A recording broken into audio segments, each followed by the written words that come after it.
Always asking why leads us to discover more. If you don't ask why, you'll never find anything. There's no way in the world we're ever going to know it all. And more focusing on the things that you don't know than what you do know. Dr. Goodart used to say, the more knowledge you have, the more successful you'll become. The more successful you become, the more knowledge you need. George's brilliance was in waking up the inquisitive nature of all the people that took applied kinesiology and used it. And Goodart developed what he developed from the times when he was surprised. And then he would go, why is that? I wasn't trying to fix that. What happened? I have the answer, now I gotta figure out what the question is. Curiosity is what helps us discover more and more about our bodies. There are certain things that we can learn them, you can't unlearn them, and now you can't go back to your old way of being. There's your life before you learn that, and there's your life after that. It's like a pivot point.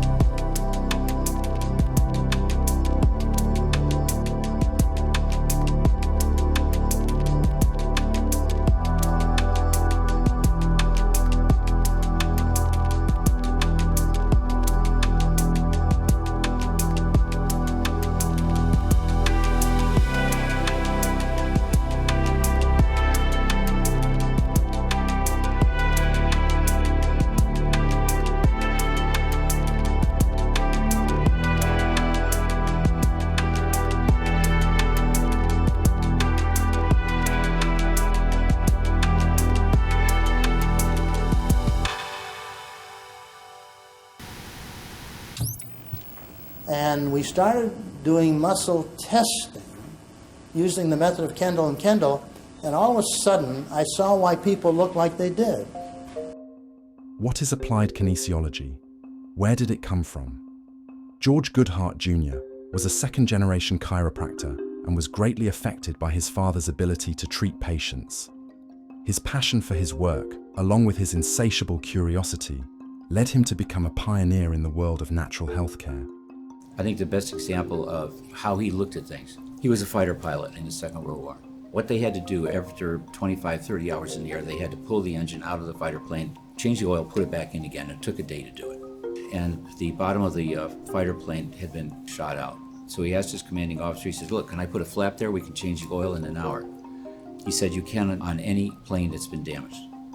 So he took a machine gun, went down, and shot the bottom out of every plane. His commanding officer called the MPs, put him in irons. They're ready to take him away, and up comes a Jeep. Who's in the Jeep? George Patton. Patton says, why has that pilot got handcuffs on him? Because he just shot the bottom out of every plane. Why did you do that? Well, if we change it over, we can turn the plane over in an hour or two instead of 24 hours. And his commanding officer said, I was requisitioning to Washington to get approval to do that. Patton says, take those handcuffs off, put them on him, get his ass out of here. So he got saved by George Patton.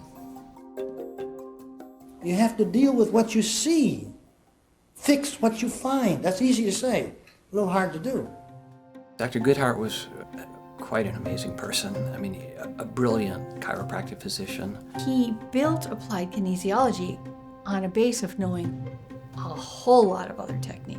In his living room was a nice, comfortable chair, and there was a stack of books beside it. He had these old wooden planks that he made bookcases out of, and he had this desk with a tape recorder on it. He had books on the bookshelf, on the coffee table, on the side table, on the floor. Right, if I had a stack of books beside my chair in my living room, those would be, I'm going to read those someday. In Goodhart's house, those were the books he was reading today.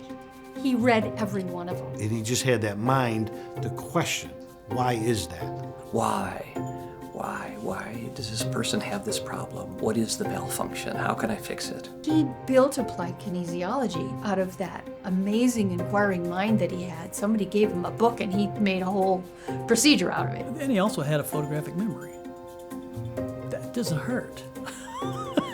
He would be lecturing and he'd say, so-and-so wrote this book on page 19, about halfway down the page it says this. What? So that's just annoying. Dr. Goodart used a fundamental principle established by D.D. Palmer, the founder of chiropractic, for the Triad of health. It states that our health consists of structural, chemical, and emotional components. Goodart built upon this foundation, adding what he called the 5 factors. Together they form the basis of applied kinesiology. There's no substitute for skill. Be good at what you do. Why be mediocre? Be good at it.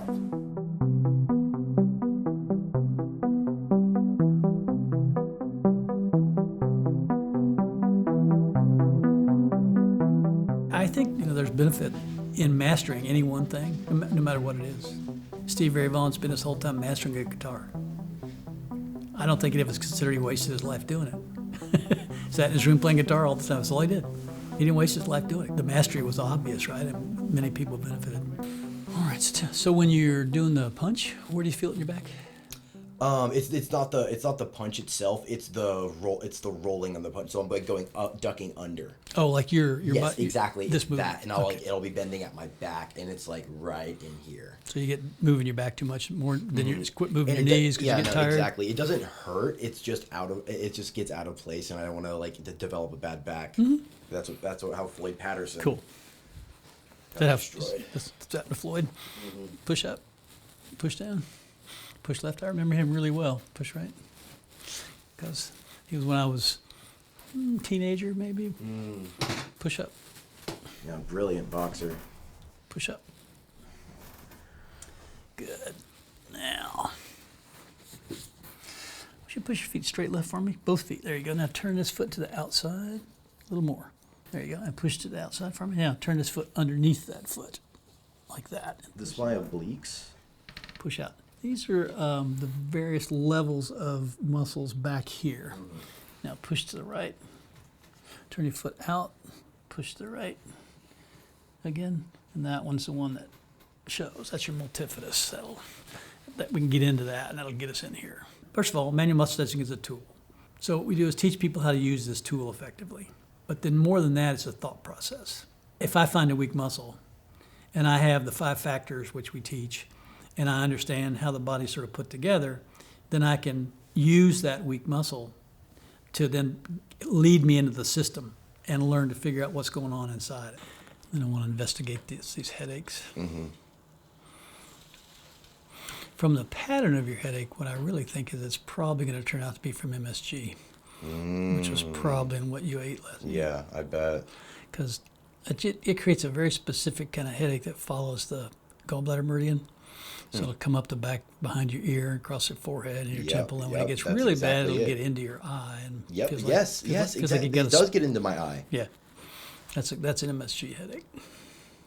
I see. It's also, people will call that a specific kind of migraine, but my experience is that exact headache is almost always MSG. Yeah, no, it comes up behind my ear, then up through my temple, then in my eye. Then the trick is to learn how to avoid it. It's like learning a foreign language. When you first learn a foreign language, you have to remember vocabulary. You're trying to conjugate. You're trying to think accent. When somebody's talking, they're speaking in Spanish. You're translating in your head into English, going, that word means this, that means this, But when you own a language, you think in the language. So there are people who can think in English, they can also think in French, they can also think in Spanish, right? So they actually think French, they think Spanish. So once you get past the part where you're having to translate and it just flows, then you're learning to think AK, which is, like I said, that's why it takes 5 years of working at it every day. I mean, how long would it take if you were learning French to think in French? A while, right? It's not going to take a month. It's going to take quite a while. If you're aware, many times you'll see something in your office that'll be breathtaking, that'll be revolutionary, but if you don't see it as it is, it'll pass so quickly because you're busy. Everyone makes discoveries every day, they don't know it. In 1964, George Goodart had a patient who was unable to get a job because he couldn't pass a physical. Anytime this young man tried to push forward, his shoulder blade would stick out. When Goodart examined the surrounding area, he noticed little nodules near the top of the man's ribcage. He pressed on them, and they seemed to disappear. When the muscle was retested, it no longer tested as weak, and the shoulder blade no longer stuck out. The normal function of the muscle seemed to be permanently restored. This serendipitous success marked the beginning of what would become known as applied kinesiology. And I noticed his shoulder blade was kind of laying flatter. I had to put his hand on the plywood panel between a couple of the office sections, and I pushed on his spine, and the shoulder blade didn't pop out. He says, "Why didn't you do that before?" I said, "You got to build up to a thing like this." Didn't get sick overnight, you know. When people first see someone doing applied kinesiology, it might either look like magic or a parlor trick, or might not make sense.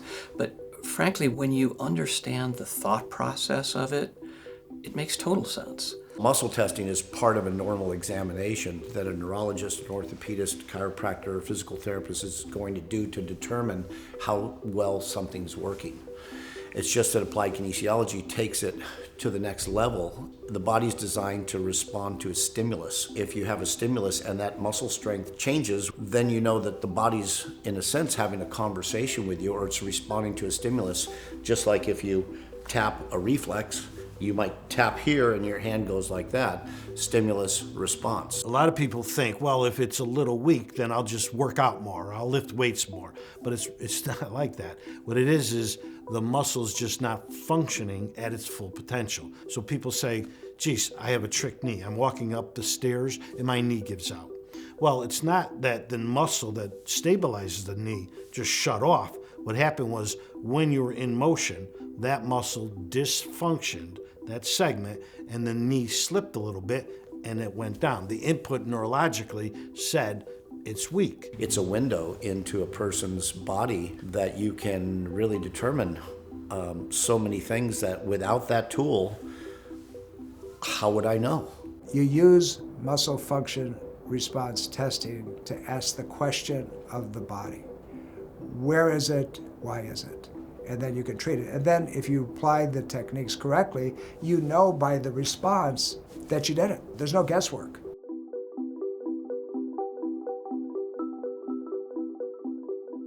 We don't treat symptoms, we treat the body. And as a result of using applied kinesiology, there is no cookie cutter approach because every body is different. And so we meet everybody exactly where they are on that particular day with what it is that their body is expressing. But ultimately, we're not chasing symptoms. We're looking to see where's there a fire, what is the root cause of whatever's going on so that we can really get everything back to balance. I go this way, you lever down that way. Go. No, hang on, hold my hand. Okay. She's like, ow, I will beat you. I will show you how strong I am. So you're gonna lever down this way? Go. Yeah, no, you got nothing. That was such a good try. You efforted hard. You efforted so hard. Oh my goodness. All right, let me have this hand here. Would you just touch right here for me? And we're gonna just hold my hand right here. Keep your arm just like that. Okay. Push down for me. I can't because you overpowering me. You're right. But it's only because your muscle's not facilitating. Oh, so right? So it's either going to turn on or it's not. Okay. Hold my hand. Push down. And you feel how that gets strong now? Mm-hmm. And I can't overpower you? Right. When you feel it, it's a whole nother experience than just seeing it. And seeing it can kind of look crazy. But when you experience it, there's like no negotiating it. It just is. Mm-hmm. Push up towards the ceiling. See how that's just nothing? Mm-hmm. I'm just curious if I'm going to sit you up a little. You're going to take a little sip. Take just a little sip. Keep it in your mouth though. Don't swallow it. So just a little. And then lay back. Okay. All right. So hands at your side. And push up towards the ceiling. And you feel how that gets strong? Mm-hmm. Go ahead and Why swallow is that though? Because the psoas muscle, which is what I was testing, is associated with the kidneys, and it is telling me that you do need more good quality water. So you do need to hydrate more. Your right, body's I'm definitely saying, getting enough. just, I mean, from like a biochemical standpoint, your body goes, please, give me some more. Yeah, give me some more. So that in and of itself will make you. Now, is that the only reason that's out? I don't know. We're going to check. We don't know what we don't know until we know it, and then once we do, we can make a change. So that educational piece to me is like absolutely number one. It has to be, because when you educate somebody, they're then empowered with information and tools, and then they can choose for themselves. You are educating the patient on their body. They're going to learn patterns and functions or abnormal functions of their body. Once you correct that, if it comes back, they're going to know. It is so powerful because they now can do something about something they had no clue about before. And the power in that is just truly amazing. In 1965, Dr. Goodart added concepts originally developed in the late 1930s by osteopaths Frank Chapman and Charles Owens. Chapman postulated that blocked lymph flow was responsible for many phases of disease. They also believed that these reflex points had a specific visceral organ correlation. Around a similar time, Dr. Terence Bennett discovered what he called neurovascular reflexes. He felt that when pulse centers were activated by touching them, a stimulation of blood supply to specific areas of the body could be achieved and organ function enhanced or restored. After extensive testing of their findings, Goodart also observed this visceral organ relationship. Specifically, every time he observed a weak or dysfunctional organ, there was a corresponding weak muscle. Very few people are educated about their bodies, period. We do not really know much about it. I'm not even talking about the organs and where they're located. I mean, what's this thing that we have going here that we use to move through time and space and experience the world? We're a sensorial machine that has a motor response, and all of that occurs by nerves. So if our nerves aren't working really well, and if our nervous system can't respond, then we're not having the best experience we could possibly have in the world. Muscles very often turn off when they shouldn't, and then we identify them as a weak or inhibited muscle. Or sometimes muscles are locked on, and we identify them as a spastic muscle, and people experience muscle spasm. But it's really, when I talk about the turning on and turning off of muscles, it's a whole neurologic phenomena. It's brain function. It's the circuitry within the body. We're able to see so many imbalances in people's health through the neuromusculoskeletal system and identify it through muscles turning on or turning off as they should, or perhaps not as they should. And so our nervous system is like the master controller of the whole body, the whole system. Every cell in our body is connected to our nervous system. Our nervous system in our brain tells our liver what to do, it tells our knee what to do, it tells our arm when to bend, it tells everything what to do. And if there's imbalance in the body, or symptoms, or disease or dysfunction, there's something that's gone awry or some imbalance in our nervous system. And an applied kinesiologist essentially taps into that imbalance through muscle testing to essentially assess what is the imbalance due to and how do we best resolve that. Your body and mind know instantaneously, every moment of every time, what's happening in every cell of your body. It's that complex a system. And when something's wrong, your body knows what's wrong and what needs to be done. That's what's beautiful about applied kinesiology, is it gives you the opportunity to look for something you didn't even know you were looking for. But the nervous system will give you feedback saying, you have an issue here. The body's language is neurology. So we should test the body and assess the body using its natural language of neurology. We're just trying to put all of this energy into the body, and then when we have a fully functioning nervous system, the body can utilize that energy to start to regenerate. It's removing that interference from the nervous system, being able to identify like where we need to direct that based off the muscles. You know, it's like we can test the muscles, and if it changes the muscle, we know there's a good chance that it's gonna have a systemic effect on the body. Trip, what's your PR in the squat? 777. 777 pounds. So, yeah.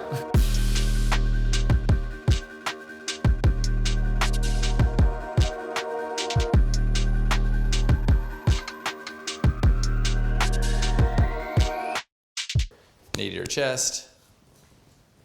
Try hard. I bet you can do this. I have faith in you. Try hard. How is that? Bend. Knee to your chest. Try hard. If you watch from the outside, you're like, that doesn't look like they're doing anything. Okay, they're rubbing this spot, doing this here, stimulating this here. Sometimes it just looks very basic. But when you get into the specifics of the nervous system, we have our sensory components to our nervous system. We have tension receptors in the muscle. We have the stretch receptors in the muscle. We have the acupuncture points, and we have the fascia. We have all these force tension relationship governors in the body. And if we know how to manipulate them correctly and stimulate them correctly, we can allow the body to absorb and transfer more force which in every sport, being able to absorb force leads to less injuries. Being able to transfer more force and apply more force leads to more speed and power. Yeah, push, push, push, push, push. And he's always a fun one because like when it's like weak, it's weak. And when it's strong, there's like no budge in it. Push straight up. Go ahead. Back in the day, when I was a kid, there was a game called Telephone. And I would start, let's say, with like a sentence, and I would whisper it to the person next to me. They would whisper it and whisper it and whisper it. And the more people that there were, the less likely that message would get all the way through back to me. So by the time it got back to me, this long sentence might be like 2 words long, because that's literally all that got there. So it's like the more blockages that are within our body, the less likely and the less efficiently we're getting messages to and from brain to body. When we can take those away, now all of a sudden it opens up these pathways and it's like, the seas part and we have a way to walk through. And if that muscle's not sending signal to the brain's losing a lot of input that it should have had to send signal elsewhere. You see, that's what we call deafferentation, a breakdown of sensory input. If you can change that sensory input, you can change the motor response. Your nervous system is similar to the wiring in your house. So if you're in the kitchen and you're cooking, you've got the oven on, you've got the lights on, you have the vacuum going and a space heater going, the circuit to those appliances is probably going to blow. So when that happens, what do? You unplug the extra appliances that you don't really need, that were putting too much stress on that circuit, and you go to the breaker box and you flip that breaker. So AK practitioners work in a similar way.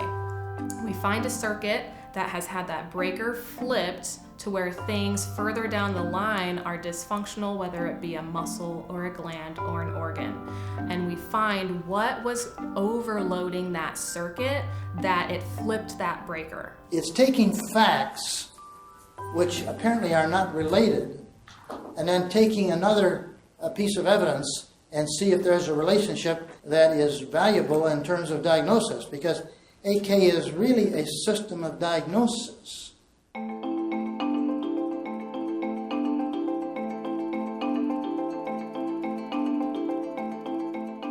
This was Dr. Goodhart's belt with the buckle from the 1980 Olympics, and it was part of his uniform at the 1980 Olympics, and it was something he was certainly very proud of, and deservedly so. And I'm very happy to have it here in my office. His wife gave it to me after his passing. Yeah, he was the first chiropractor on the U.S. Olympic team and at Lake Placid, and that commemorates him and some of his wonderful accomplishments. He said, I ran 10 miles yesterday and I ran 10 miles today. I didn't get a cramp. He says, you got the job. That's how I got on the Olympics, by fixing something. And that's what has made AK work, is it because it does something. He could understand the need and apply the correct treatment in any situation. He was brilliant that way. His attention to the patient was 100% there with the patient. It was like nothing I'd ever seen. He would really listen to the patient. He would listen to his gut, I think, as well as his brain. And it made him a tremendous bridge, really, between Western medicine and natural health care. We weren't creating it. We were discovering circuits that were already there, that were previously undiscovered. So it wasn't something that we were making up. It was something that we were uncovering. In the early 1970s, after reading a book about acupuncture written by Felix Mann, Goodart observed that some Asian healers did not use needles to treat acupuncture meridians, but used manual pressure instead. Goodart took this a step further and used tapping to stimulate the acupuncture points. He had been using this technique on a woman who had a fractured clavicle, and the technique seemed to help with her liver issues. It improved her vitals and normalized her breathing, but it wouldn't last. Goodart decided to spend a longer time tapping this point than he normally did. The woman had a peculiar look and asked, "Could that be helping the pain in my clavicle?" Goodart responded, "Why do you ask? because it stopped. And then all of a sudden came the idea of, instead of holding the acupuncture points with the hand, light contact, tapping them. And that pain control technique made a huge difference in my looking forward to seeing the next patient or being afraid of seeing the next patient. Because if they came in pain, I wasn't afraid of them anymore. I knew I could fix it.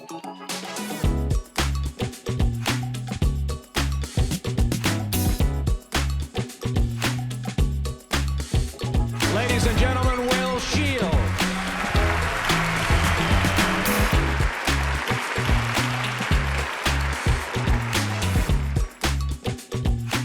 Push up with both feet. Good, and push down with both feet. Okay, that's good. So he really did a great job at taking care of himself after his career and trimming down and getting rid of some of the necessary mass to play professional football. And got his blood sugar under control and did a really great job. So thank you very much. It's much easier adjusting you now. Okay, and just breathe in. There we go, good. The first time I came here, I had an injury. It was my first year. I'm trying to figure out, okay, I've already hurt myself before we get it started. So he pulls out electrical tape, black electrical tape, and he's taping my foot up. And I'm thinking, what is he doing? This is crazy. Electrical tape of all things. So then I was thinking, okay, well, maybe it'll work. I come back the next day, he takes off the tape, and there's one little spot there. He goes, yeah, you chipped it right there and did this and did that. And I was like, okay, yeah, right, sure. I was like, okay, we'll see what happens there. So 2 weeks later, get ready to go to training camp. Then I was like, yeah, you know, my foot's hurting a little bit. I hurt it training a little bit here and there. And they go do x-rays and they go, oh yeah, it looks like you chipped it right here at this spot. So that was my first introductory to Doc M. And I was thinking, this dude's a miracle worker because of the simple fact he got me back up feeling great, but beyond that, he could tell where it was chipped, and he did it with electrical tape. Now, years later, we were talking about this, and I'm telling the story and everything else. He was like, yeah, well, you know, I've never told you about this, but the only reason I used electrical tape is the only tape I had. So, so I thought there was something magical about the electrical tape, but, you know, from that point forward, everything else that he's been able to do and accomplish has been almost the same as miracles of keeping me upright, giving me an opportunity to be one of the only people to say that I've started over 200 games when I played in the NFL. Okay, hold, just relax that. Okay, I'm gonna just stretch your hip. Okay, push to the left. Okay, good. And now hold your foot right inside, push inside. Okay, push inside again. Okay, and pull your heel to your chin. Okay, good. After all these players started giving me jerseys that you see behind us, I said, hey, come on, Will, you're killing me. It's like, you're the reason the Chiefs hired me. It's like, how come I don't got a jersey? What did I do? He says, Doc, did you ever notice that a guy gives you a jersey and they trade him or cut him? And I started looking around. I said, dang, he's right. He says, so when I'm done, and he gave me a jersey, and he still has not signed it. So yes, I said I would only sign it when I retire. Okay, so I'm officially retired. It's okay, done. and we're going to witness it on camera. Yes, I will sign it. Okay, and make I'm going to sure go it's get done. that right now before he changes his mind.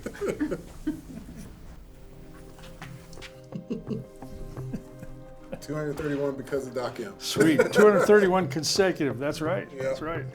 If you want to treat professional athletes, you have only one opportunity to fix the guy, because if you don't impact his health immediately, that athlete's not coming back. And so that's what applied kinesiology has given me, the tools and the thought process, is to be able to impact an athlete's life immediately.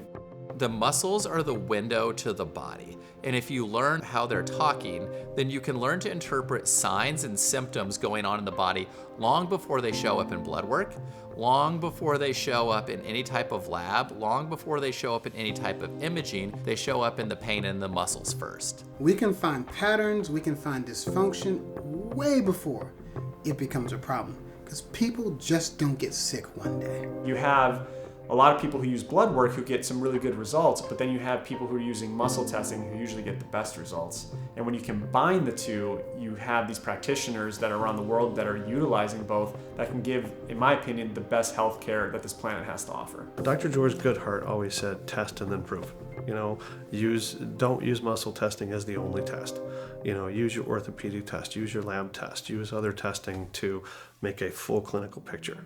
And that's what we do.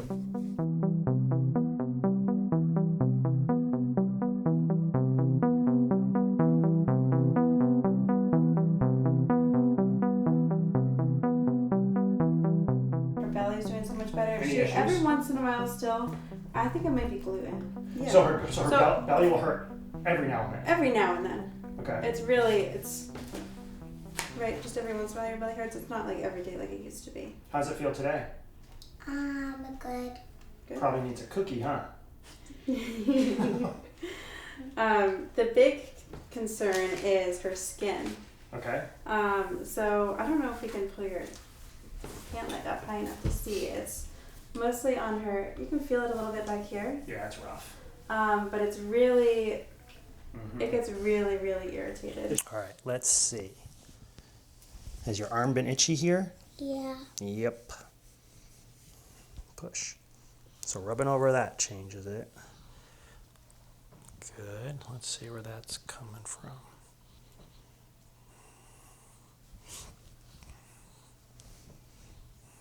Okay. You ready? Hold your arm there. Push to the ground. Nice work. Push down. Again, push down. Good work. Push again. Push again. I mean, this practice here, Systems Healthcare, we're a family practice, so we see sometimes my days are actually just kids. Girls can usually start to muscle test around 4 to 5, and you have this certain time frame where you better get it done, because they of course drift off and get goofy, and I'm making them get goofy, sabotage my own treatment. And boys, 5, 6, those kids who I saw yesterday, they've been in here since they were weeks old to have me just check things over from birth. Now, you're going to smell this, okay? Doesn't smell bad. You smell that? Yeah. And now push down hard as you can. Look how much stronger that is, huh? You like that? Stronger? Yeah? So that's frankincense, thyme, tangerine, and eucalyptus, which helps your body with viruses. Oh, really? Yeah, some antiviral herbs, immune system herbs. I'm really excited to be coming into this profession at this time. I feel like it's growing so much. I get to work with my dad and my husband, all who do AK, so it's really a family thing. And you can have someone come in that's been struggling with so many health issues and has been to so many doctors, and you get to be the person that sits down and figures that out with them. Yeah, so we're going to use this tincture. Okay. And this is the one where you take a little glob and put it on the earlobes. Yeah. Yep, another one on the thumb. And then the third one goes right here on the bottom of the side of your foot, like your arch area. Yeah. So like a drop both ears, another drop thumbs, another drop inside of each foot. You remember that one, Freya? Yeah. Yep. Yeah, okay. Maybe, go by the bumps, but probably... Don't put them on the bumps. No, you don't have to. It's going to get in the system. Oh, okay. Yeah. It's not specific. It's not like there's an issue right there. Right. So probably about 2 weeks. Okay. Yeah. Every session I teach, at some point or another, I talk about using muscle testing as a tool for functional neurological evaluation. And we're really looking at it as a tool for neurological and sometimes neurochemical evaluation. This represents itself as terms of strength and weak responses to muscle testing. My brother Wally was Dr. Goodhart's second associate. He taught with Dr. Goodart for 20 years. It was the Schmidt and Goodart-Schmidt show. It really was. Wally was very good at refocusing and allowing for Dr. Goodart to just be himself. Wally was really good at simplifying things. In other words, the Krebs cycle isn't just this, random nutrients in here. Here's how you actually use this to help someone's, energy. This is how you use it to help their overall health and vitality. Wally was the first chiropractor on the U.S. Olympic health team in research. He was the first chiropractor to have a diplomate in both applied kinesiology and neurology in the world. I walked into his class in Oakland and I sat there and watched him lecture for 10 minutes. I said, that is what I want to do for the rest of my life.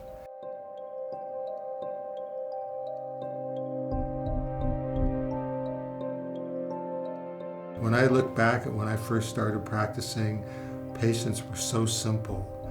I would have been a miracle worker back then, knowing what I know now. We have so many toxic inputs that we have to keep pushing our knowledge to the leading edge just to stay ahead of this, because patients are getting so complex.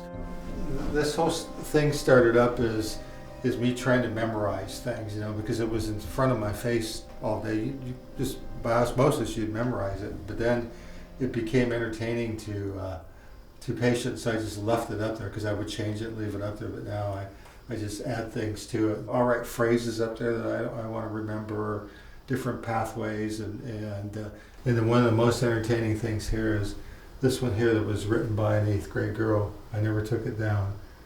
Etc. equal end of thinking capacity. I thought that was great. And after practicing for 40 years, you really learn patterns. I'll be working with a patient and go, oh, I've been eating too much sugar lately. They're like, how did you know that? And I go, oh, it's just magic. But again, those are those distinct patterns that you learn. You learn patterns when patients don't exercise enough, when they're drinking too much. You know those patterns and you can identify them. And patients just go, oh, I was thinking about you the other day and I put that donut down, because I knew I was going to come and see you. So they know I know, because again, the body really doesn't lie, and once you become an accomplished diagnostic muscle tester, it just lays it all open to you. And it's like, please talk to me and help me, because this knucklehead's doing bad things to me, A lot of times we look at the body and we look at organs and we think of them from a chemical perspective. It's like the organ, like for example, the thyroid. The thyroid has this chemical function in the body of making thyroid hormone that has all these chemical functions in the body. But we don't think about the structural effects of these chemical manufacturing plants, like the liver, like the thyroid, like many organs in the body. There's very specific patterns that we have in the body when we have organ dysfunction. Oftentimes you'll find that the doctor will find information about you that you've never told them before that's necessary to heal, and it opens up the game because your body never lies. It's always telling the truth. It's always sharing and expressing what's going on. It's wanting to heal. All it needs is the person with the right tools and education to be able to tap into that. And so if you want to be neurologically integratous, the question really is, well, how are these body parts? How are these brain parts? How are these nervous system parts working together? And once you know your patterns, you can work with yourself.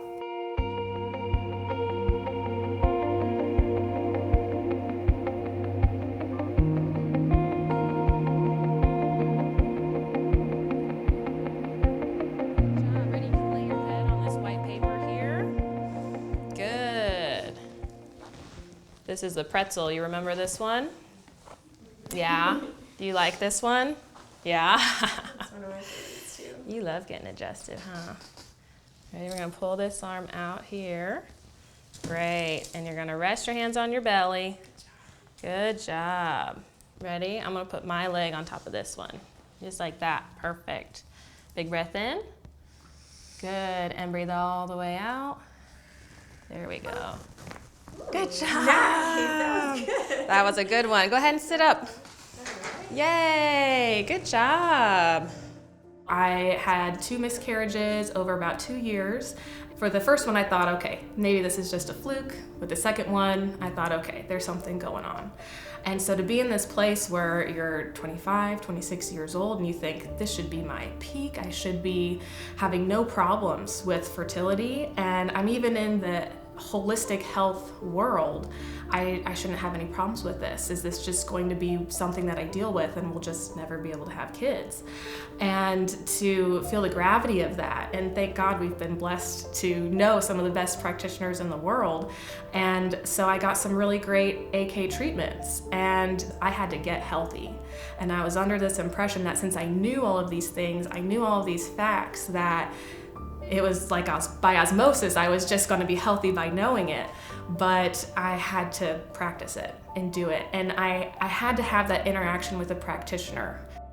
Oh, that's so she sweet. She lay on the couch and she's like, deep breath, deep breath. Deep breath. Are you trying to help mommy feel better? Yeah, that's really sweet of you. Are you going to be a chiropractor when you grow up? Yeah. Yeah? You like going to the chiropractor, huh? Oh, yeah.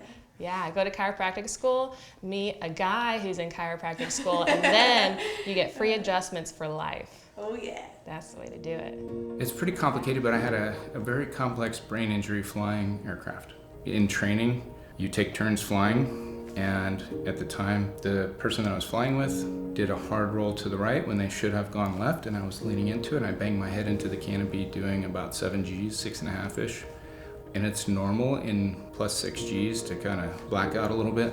It's not abnormal for fighter pilots in that realm to get a little fuzzy. And everything just stacked up from that thing that led my body to start breaking down. I was training, getting ready. It was right after 9/11 happened. I went to the war zone, come back with PTSD, brain injury, osteomyelitis, surgery in my arm. Before my next deployment, I went through a breakup because it's real hard on families. I had gotten out of the military and decided, I don't know what I'm gonna do when I grow up. They don't have my job in the real world. And a miracle happened, really, as I met a person that was going to naturopathic medical school and they needed a ride, and I had a vehicle that I was living out of and I could just take them along, because where I was in the country didn't really matter. Walked in the door and the guy said, "Oh, hey, come join the class." And I said, No, I just need to use the restroom. I'm supposed to be a part of this class. He said, "You know what? I know you're supposed to be here. Just trust me on this one." I said, "Okay, I'll trust you." He said, "My guess would be that you have your records available, or I could look at your transcripts."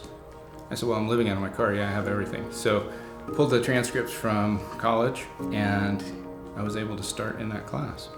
And then that led me to Dr. Mark Force, who asked me this one question that changed my entire life. He said, "Say the words, 'I'm okay being alive.'" I couldn't do it. Just thinking about it kind of brings back that memory of I wasn't okay.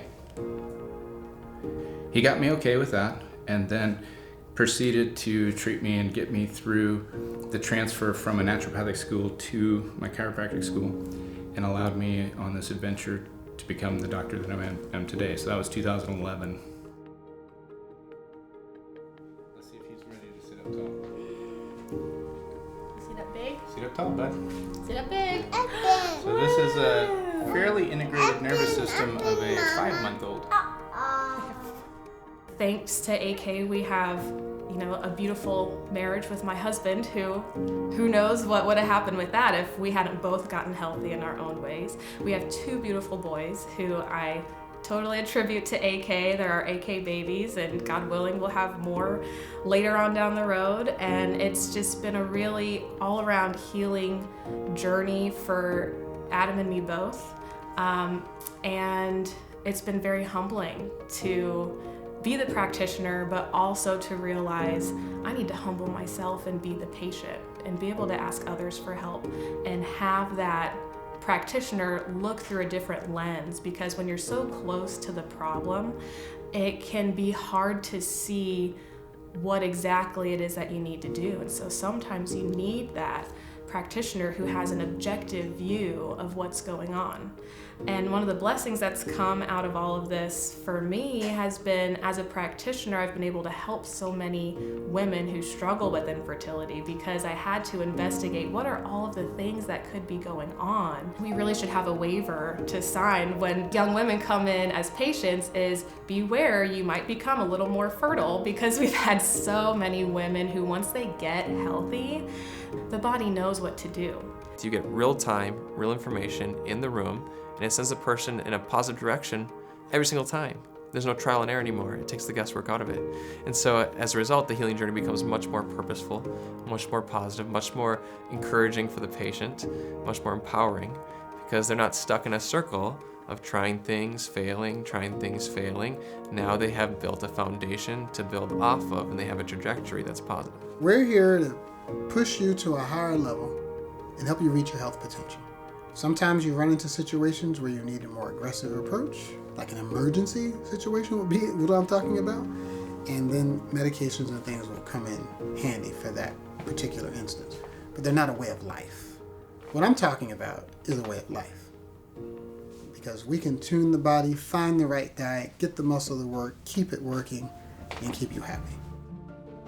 Based on the work of L.L. Truscott, Goodart proposed that pressing on a misaligned part of the spine would result in muscular weakness as a response. Goodart felt that the vertebral challenge allowed a doctor to be certain of the need to make an adjustment. Subsequently, during a clinical observation, Goodart noticed that when the patient placed his own hand on the area presumed to need therapeutic attention, immediate muscle response occurred. This became known as therapy localization. According to Goodart, this indicated one thing: the need for appropriate therapy in the area touched by the patient. Now we have a way, again, of asking the nervous system distress signals and what it can and cannot adapt to. If we just touch the area, that's enough stimulation to impact the nervous system in a way to get that muscle test or to influence the facilitation of our neurology. If I hold up a quarter, 25-cent piece, and I say, "What are you seeing?" You say, "I see a dead president." And I go, "I don't know what you're talking about. I see an eagle." And then our friends over there looking at both of us like we're idiots because they see ridges. Are we still looking at the same quarter? We are. Are we seeing the same thing? No. It is tremendously hard to take an aerial view about a human being unless what you're doing, Dr. Goodart said we must do, which is to see with eyes that see, hear with ears that hear, and feel with hands that feel. If you look at the muscle test as being a letter of the alphabet, we get some information from it, but by itself it doesn't mean much. So the practitioner is able to put these letters together in a way to form a word that has more meaning. And the really seasoned practitioners, once you understand the full body and all of the interconnections that can occur, you start to form words together into a story. And that's really the art of the muscle test. It's just like any other kind of communication. What the person says is not communication. It's what you hear that's communication. So the body doesn't lie. It says what it says. But 5 people may decide it means different things. You think about like a computer. Mm-hmm. When you click in your computer, if you click on My Files, right, there's a... Yeah. And say you open up and it's a whole lot of things in there, and you say it's a letter you're writing. Mm-hmm. So you click on that and it comes to the screen. Yeah. So now every input you put in shows up on that letter. It doesn't show up all over your computer, it shows up on that letter, right? Mm-hmm. And you can finish that letter, and it's done, and then you can close that file. Yeah. And then, so what happens when we do when I moved your leg and stuff, what we're doing is basically pulling it up on the screen. And so we pulled up allergy in relation to your supraspinatus. We're asking your body, okay, tell me everything you know about that file. Mm-hmm. And we clear that, and so then once we get folks into that file, that's why dairy, if it's, say dairy gave you knee pain, it wouldn't necessarily show up in that file. Yeah. Your body's like a computer. Your muscles are like keys on a keyboard, and we use the muscles to access information from the computer. And so just like when you go type information through the keyboard and you pull up your internet browser, same thing, we use your muscles to pull up information. That information is emotional, structural, chemical, neurological, those deeper blocks to healing that we need to resolve, essentially. Muscle testing allows us to find and ask the body, okay, what's the priority? Let's start there and see how much that takes care of the rest instead of doing 1,000 things at once. That, like a good thing at the right time, is the miracle. But the good thing at the wrong time, still the wrong thing. Someone that is, for example, iron deficient, they'll come in with iron pills and they're still iron deficient. So maybe just giving iron is not the right thing to do. Maybe you have to fix the body's ability to absorb the iron. Sometimes we do an intervention, we'll use an herb, and I'll say, okay, you don't need that anymore. And they kind of go, I don't? I'm like, no, it's episodic, it's for a reason. And then when the reason is gone, the body's different, right? If we're doing it right, the body's like dynamic, it's changing, it's fluid, it doesn't always need the same thing. I can share story after story after story of, getting the opportunity to work with somebody one time right before a meet, and then all of a sudden they have like a personal best. They go out and do something they've never been able to do.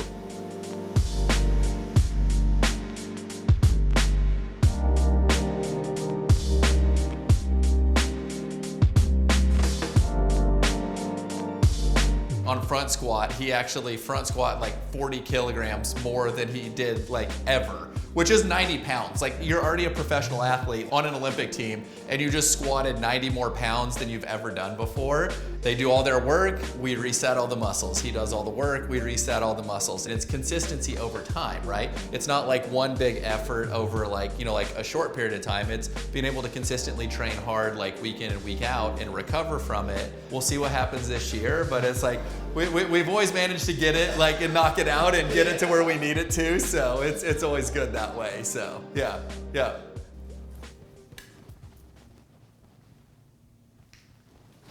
Good. Pull back, pull back, pull back, pull back, pull back. Okay, drop that hand down.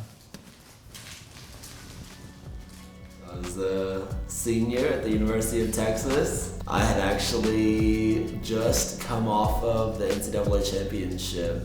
I was ranked like 2 in the country for college kids, and I did awful. Probably worked for about 45 minutes that day. He tested all my muscles, and not a single one of them was turned on. And he's like, wow, I've never seen somebody fail every single modality that I have. And got to the table and I was like, oh, okay, like I feel a little different. This is great.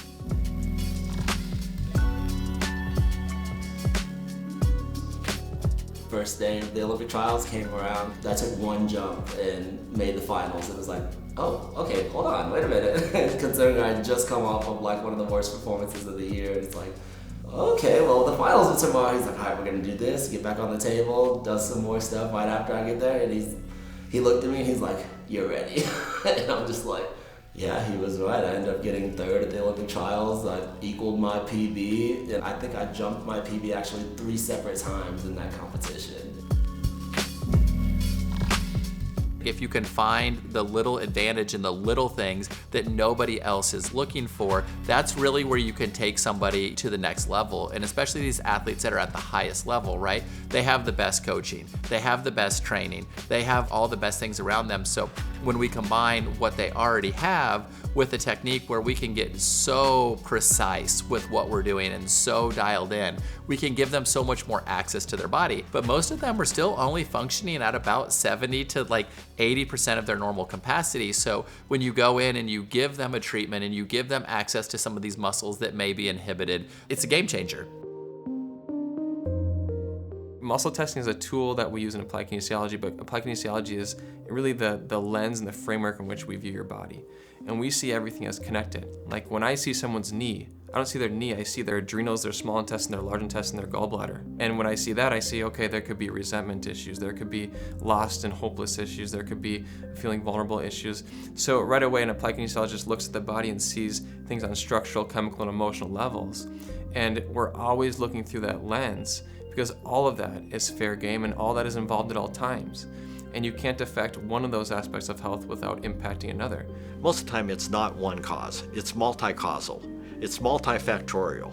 It's not just one thing. That's what allows disease to flourish. And you take away those things and then natural health can evolve. So this triad of health, structure, chemical, emotional, is very complex, but it's intricately simple when the doctor understands how to apply the therapies to make it change.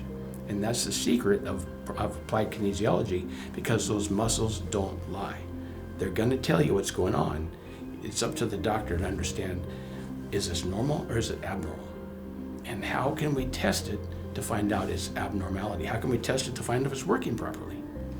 It all comes down to the muscle testing. It's interesting that Dr. Goodart, back in the 1960s, used to do what's now called precision medicine. It's essentially matching the treatment to the patient. That's the ideal scenario for any medicine or any approach to healthcare, is match the treatment to the patient.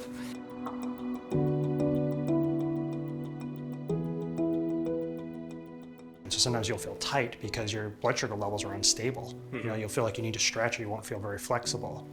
So this is actually one of the tests for that, where the long head of your bicep will go weak if you touch your pituitary. So touch your pituitary point with that hand, and it'll only actually weaken that muscle. So if I check your pec here, push hard, it doesn't weaken that. It won't weaken any other muscle, but it just weakens this one. Take your hand away. You can see how strong that is, correct? Yeah. So now let's see your range of motion. So, lean forward and go see how far you can go to touch your toes. So not great, it's about right there. Let's do one more so we can kind of get a judge of where it's at. Go ahead. Okay, come back up. So now, this is vitamin B5, head back a little bit. So we're gonna put that on your tongue and activate those receptors on your tongue, the sensory receptors, your taste bud receptors. So sensory input with a nutrient, so your brain knows it's there, even though you're not ingesting it, your brain knows that you can taste that. And if there's a need for that nutrient, your brain will then put a motor output response to the muscle. So it's a sensory input in and a motor output out. So now touch right there, and we see that motor output through the biofeedback muscle testing procedure here of applied kinesiology. So you can see how strong that is now. Now take your hand down, and now what, you still taste it, correct? Yeah. And now, look how much different that is. It's several inches. Yeah, yeah, come on up again. Let's actually see, because again, it's very low dose, but it's not in your system, but you're just, head back a little bit. Okay, you taste it really good. Oh yeah. Yep, and now one more time, bend forward. That's amazing. Look at that amazing response. Yeah, it's an amazing response. Close to my toes. Just, yeah. From how long could you do that? Or when's the last time you could bend forward that far? I don't remember. It's been a long time. It's been so long you don't remember. Yeah, look at that just from tasting it. That's awesome. Cool. A lab test might just say that you've got a B12 deficiency. There's actually 4 different fundamental types of B12. And let's say the body's looking for a standard B12 like you might find in a source of liver.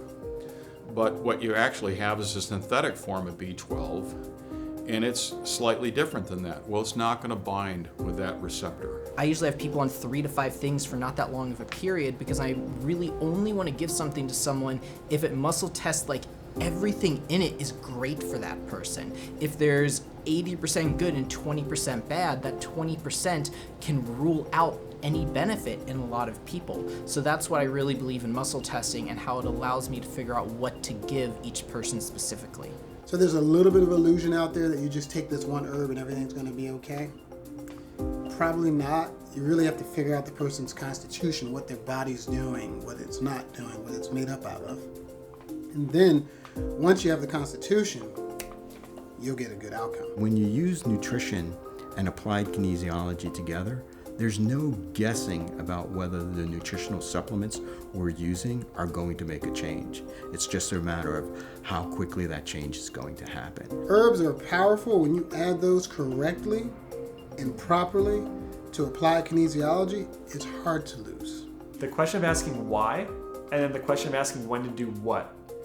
If you can nail those 2 down, I mean, that's probably the best healthcare, best medicinal practice that you're going to find on the planet.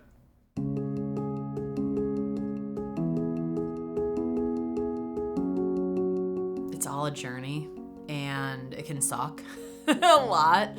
The struggle can feel terrible. I kind of liken it to a spiral. Even when you're moving backward, you're still moving upward. And so a lot of times that backward movement just feels like you're tanking, and that's just not always the case. I think I'm angry because it wasn't what they said it was gonna be. They said it was gonna be straightforward and simple, and they pretty much destroyed that version of my life. Ended. Think about that. Yeah. I always say that Dr. Carey saved my life. I have been able to navigate some really challenging health situations and be able to heal my body by giving it what it needed instead of this trial and error process that was being offered by my traditional doctors. And when I needed medical intervention, I'd go in and they'd look and they're like, how are you even walking around with these numbers?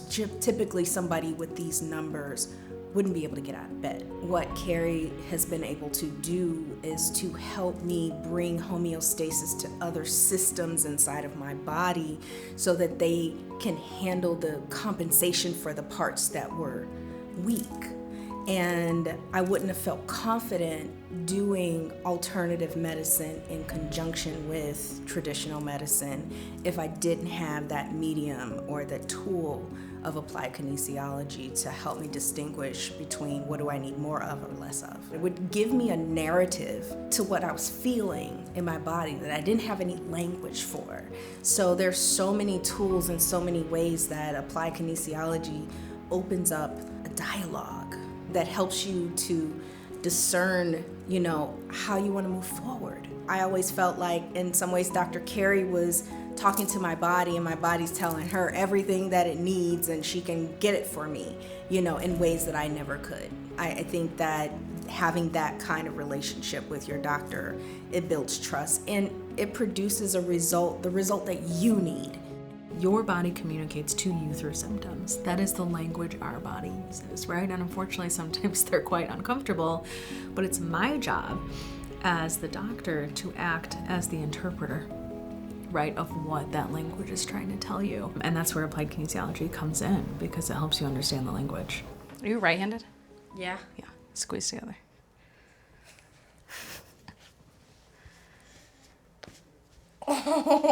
Nice.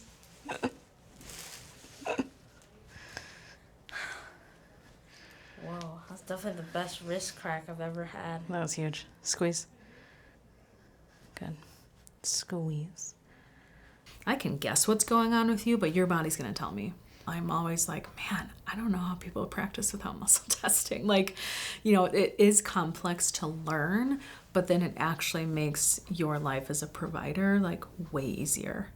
And you can get right to what's going on so quickly. Relax here, gotcha. Good. Whoo. Toes up and in. Push up, hold strong. Good. Feel that? Yeah, it's crazy how that works. I know, it's cool, right? I think all of us are very curious people in the first place. We're like, okay, we're gonna figure out everything that has to do with this and not just maybe pick the most obvious thing. You have to remove your bias in what you think. Of course, you have to formulate a diagnosis, but then you use the muscle test to prove you right or to prove you wrong. And that's super important, is to remove yourself that much that you're okay saying, well, I was wrong. Let's move on and find something else it could be. It is possible to test in subtly different ways that make it come out differently. Because if I push like this and I push like this, I'm testing different fibers, right? Or if I push steadily or I jerk, I'm testing a different neurologic function. What makes great muscle tester more than anything else is not caring whether the muscle is weak or strong, but just finding out if it's weak or strong. It's really easy to overpower muscles, and if you're trying to prove something is weak or strong, you can always do that. And so attitude's a big deal, but I'm a nut about it. Not all the knowledge that we get is from textbooks. A lot of the knowledge that we're getting is by having a functional way to communicate with the brain and thereby allowing the brain to teach us over time. Okay, so this isn't from that. Well, let me see exactly where you're talking about. Show me again. Kind of this knuckle kind of on both sides. All right. Well, those knuckles are our speciality. All right, let's have you stand here facing that way. Scoot over a little bit, that's good. I would need a ladder if you were any taller. Okay. Okay, bring this hand back here. Elbow straight, push straight up. Good, bring this hand back here. And let this down and push straight up.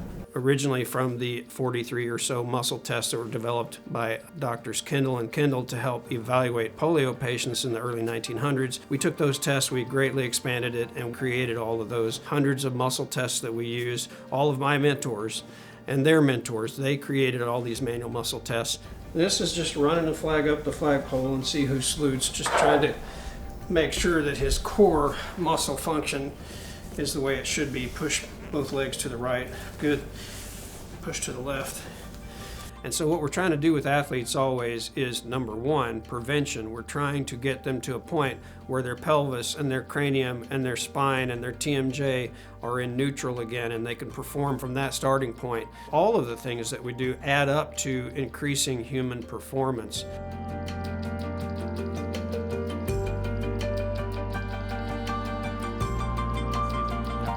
Okay, so Harrison injured his ankle last year. We're just making sure he's at full capacity, right? That's the biggest thing. He is very, very, very aware of his body and what it's doing, what he wants it to do, and that's why he's one of the best.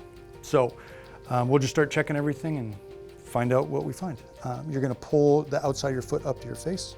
Yeah, I think that the difference between being a great player at your position and being cut a lot of times is very minimal.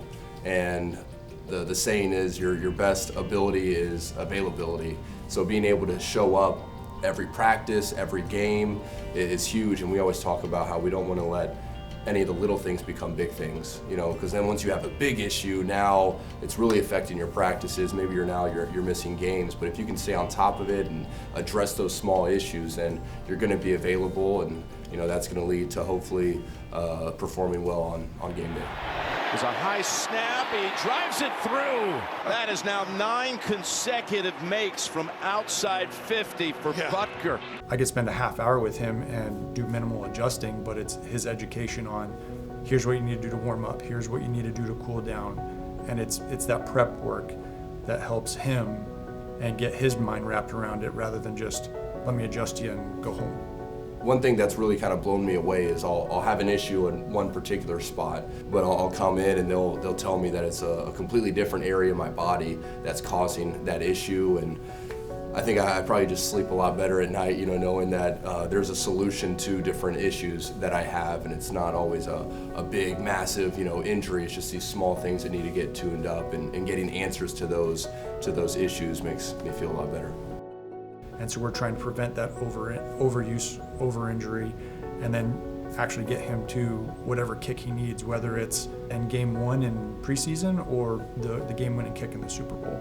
That's the important part, is every kick is the same kick. How do we get him that way without overdoing it? This was at the 1984 Olympics, and that's a gold medal, which my friend and patient Alexei Graywall won in the men's road race, first day of the Olympics. It was the first medal in men's cycling at that time, I think since 1911 or 1912, that really had a quite significant case of asthma, which we worked with a lot to help him perform at his best and to win a gold medal in this race that went on for 5 hours that day. I was very fortunate to work with some of the best athletes in the world in endurance sports.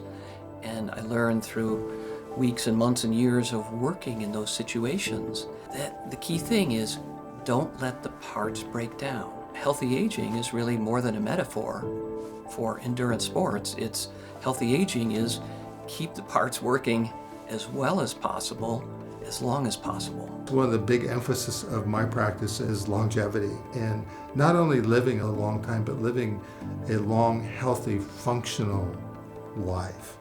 Because there's no point in living a long time if you have no quality to life. In Chinese medicine, there's a saying, you know, life should be like a candle. It should burn brightly until the very end, and then maybe just flicker a couple of times, and then it's gone. I have terrible genetics. You know, we did genes on people a lot for a while, and mine are the worst I've tested on anybody. And I tell patients I'm the good news. All my family is dead young. I'm not. So, I mean, we're not necessarily a victim of our genes. If we do the same things our family did, and we have the same genes yet, we're going to have the same result. But we don't have to do the same things they did. Health is balance. If you have a system that's balanced, it's going to be more resilient and able to handle stress.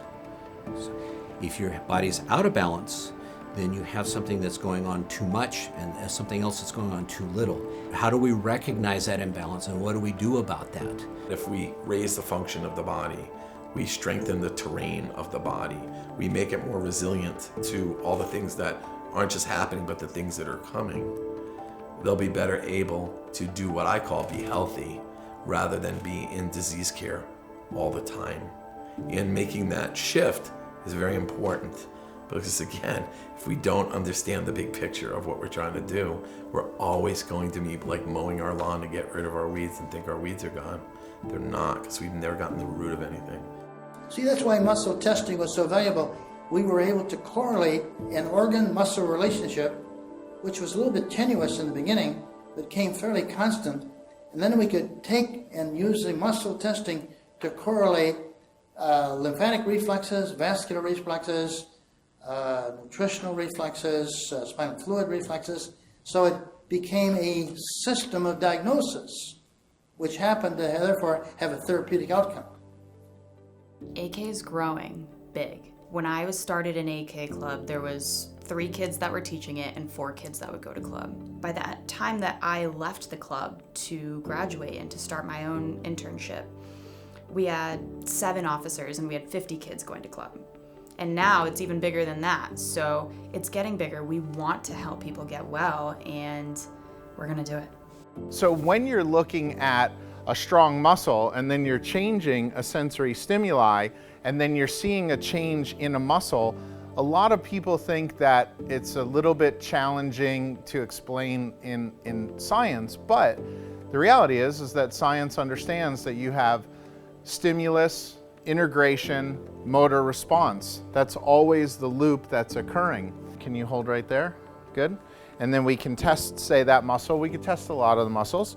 And then we can do a stimulus to the body, which this creates a compressive force, and then we can retest, hold, and we can see, whoa, are you trying? Yeah.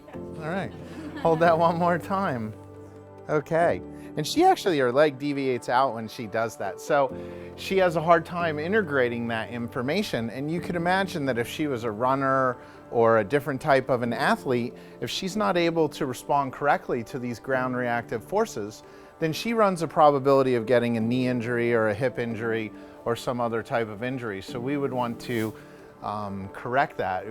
Applied kinesiology as students, I think, draws those that are naturally curious and want to ask those questions and want to learn and figure out what that issue is for that patient at that point in time. I guess just can't say enough about how applied kinesiology allows the explorative mind to explore. Just pulling this way. So remember, your elbow determines your line of drive. So if I'm here, I'm going to pull him this way. So I want to make sure if my elbow is going to be there, I move in position too to get those proper biomechanics for me, the tester. So I take a step, Daniel can test this to see if in a gait pattern or gait mechanism, if the appropriate muscles are being afferentated or deafferentated, right? Yeah, so the first thing I'm going to do is I'm going to test it in the clear without him going into gait.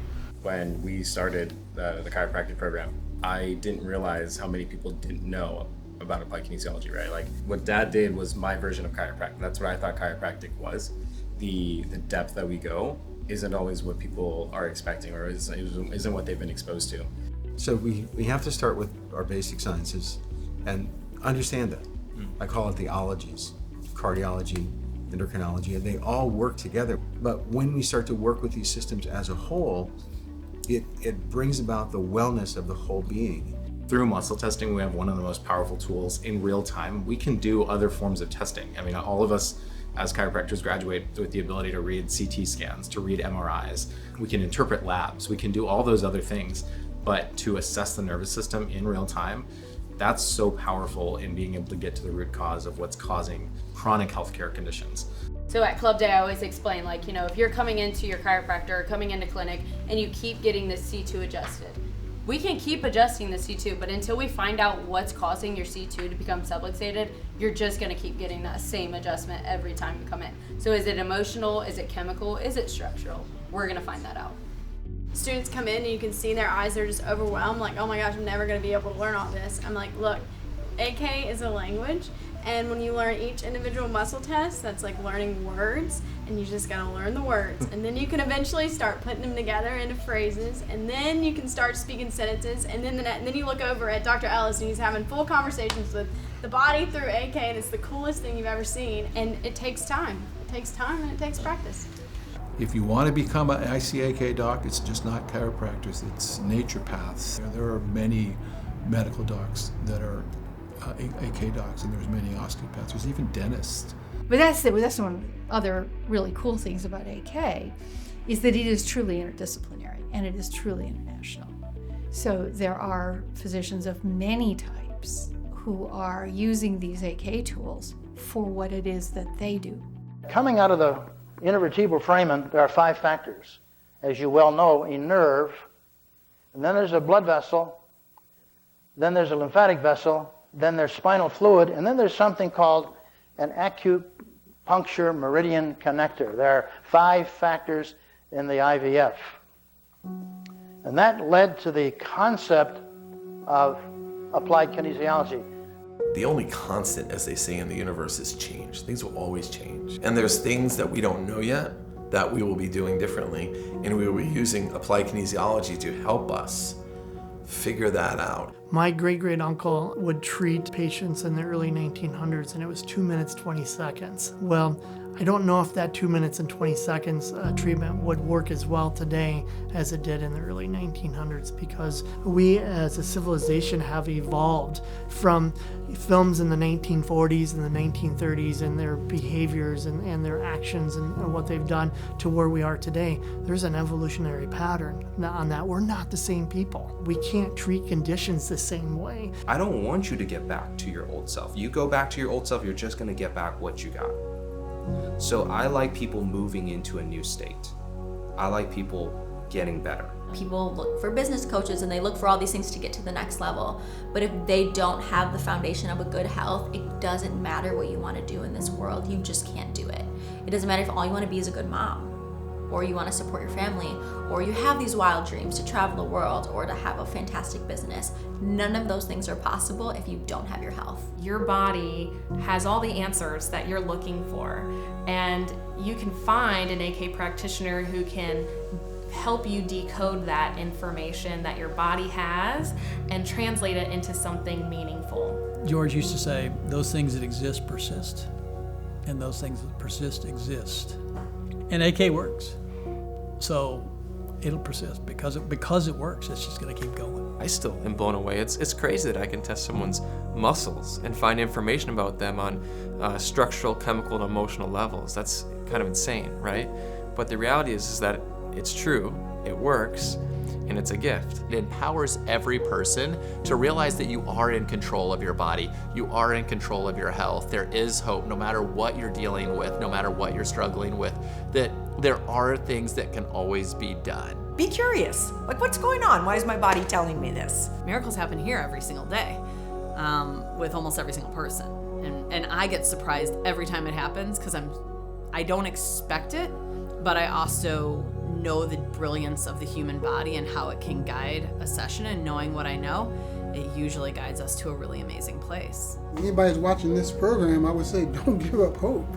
There's always something that can be done. You just have to find someone that's willing to take the time to look to do it. You can't rely on boxes and protocols because people are individual and they heal differently and they respond differently, and we have to start looking at humans like that. It's kind of the hope for the world. It's like healing the planet is part of the hope for the world. Healing people gently is part of the hope for the world. People are like, do you sign a non-compete or blah, blah, blah with like your...